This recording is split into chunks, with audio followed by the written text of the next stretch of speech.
Suroso, Wakil Ketua. Saya rasa Tuan menyimpang dari apa yang dimaksudkan. Muhammad Yamin, anggota. Saya turut perintah itu, walau ada keyakinan bahwa dasar negara juga mengenai soal penduduk, pun karena mengenai susunan pemerintah, dan begitu juga tentang hak tanah. Suroso, Wakil Ketua, itu lain hari akan dibicarakan. Jadi, kalau sudah tidak ada lagi tentang dasar Indonesia, saya silahkan hal hak tanah dan lain-lain akan diuraikan nanti. Muhammad Yamin, anggota. Baiklah, Tuan Ketua, walaupun pada permulaan tidak diterangkan apa yang mengenai dasar soal daerah, penduduk dan hak tanah juga terhitung masuk hal pembentukan negara. Suroso, Wakil Ketua, saya harap semua takluk kepada pimpinan. Muhammad Yamin, anggota, menjawab, saya turut walaupun tidak takluk. Suroso, Wakil Ketua, saya persilahkan melanjutkan pembicaraan. Muhammad Yamin, anggota. C. Bentuk negara Indonesia. Tuan Ketua, pembicaraan di atas dilanjutkan dengan keinsafan atas kedahsyatan perang dan kesungguhan waktu. Kedua-duanya rakyat Indonesia merasakan dan mau menahan nasib sekarang ini. Kesungguhan waktu itu dari saat ke saat menebalkan keyakinan dan pendirian hati bahwa hari pelantikan negara sudah dekat.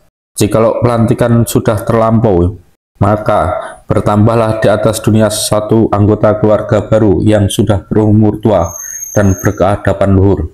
Bangsa Indonesia menjelma kembali setelah menderita dalam perjuangan dan berperang. Kemerdekaan negara itu meliputi daerah yang luas, seluas sebuah benua kepulauan yang subur, makmur, dan tidak ada bandingannya tentang permai dan indahnya. Rakyat beragama Tuhan dan berkeadapan tinggi.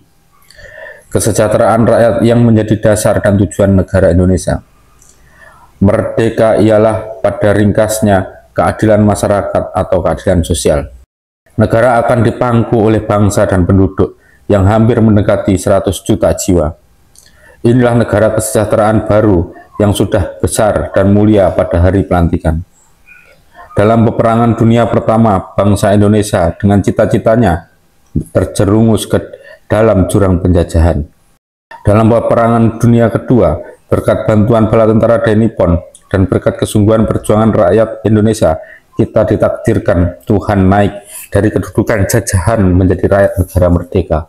Jadi, bentuk negara Indonesia yang merdeka berdaulat itu ialah Republik Indonesia yang tersusun atas paham unitarisme. Inilah nikmat peperangan suci yang tak ada taranya dalam sejarah dunia. Kita mengucapkan syukur dan berterima kasih dengan tidak ada hingganya kepada korban jiwa dan korban senjata. Juga turunan kita akan memperingati peristiwa itu setiap waktu mereka mendapat lindungan di bawah susunan negara baru. Tidak di mana-mana, melainkan di sinilah, di tanah Indonesia, sejarah dunia berputar dan memulai zaman baru. Tuan Ketua, habislah pembicaraan tentang asas kemanusiaan, kebangsaan, kesejahteraan, dan dasar yang ketiga yang diberkati kerahmatan Tuhan, yang semuanya akan menjadi tiang negara keselamatan yang akan dibentuk. Dengan ini saya mempersembahkan kepada sidang sebagai lampiran suatu rancangan sementara berisi perumusan Undang-Undang Dasar Republik Indonesia. 2 hari yang lampau, Tuan Ketua memberikan kesempatan kepada kita sekalian juga boleh mengeluarkan perasaan. Memang orang Indonesia berpikir dengan hati dan berasa dengan jantung. Baiklah, sebagai penutup saya curahkan perasaan saya dengan syair. Republik Indonesia, abadilah Republik Indonesia untuk selama-lamanya, yang dilindungi tumpah darah, benua kepulauan yang indah, antara cakrawala langit yang murni dengan bumi tanah yang sakti.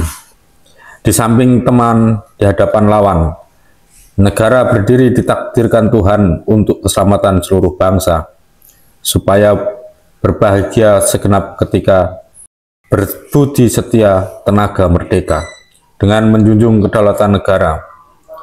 Di atas abu negara kedua, kami membentuk negara ketiga, diiringi lagu Indonesia Raya di bawah kibaran bendera bangsa. Di sanalah rakyat hidup berlindung berjiwa merdeka, tempat bernaung. Kami bersiap segenap ketika dengan darah, jiwa dan raga membela negara junjungan tinggi, penuh hiasan lukisan hati.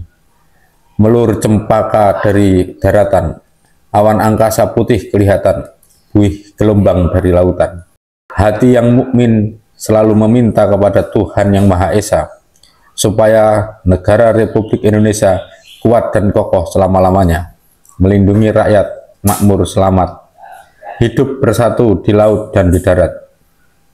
Demikian pidato saya, Tuan Ketua, dengan mengucapkan sekali lagi terima kasih.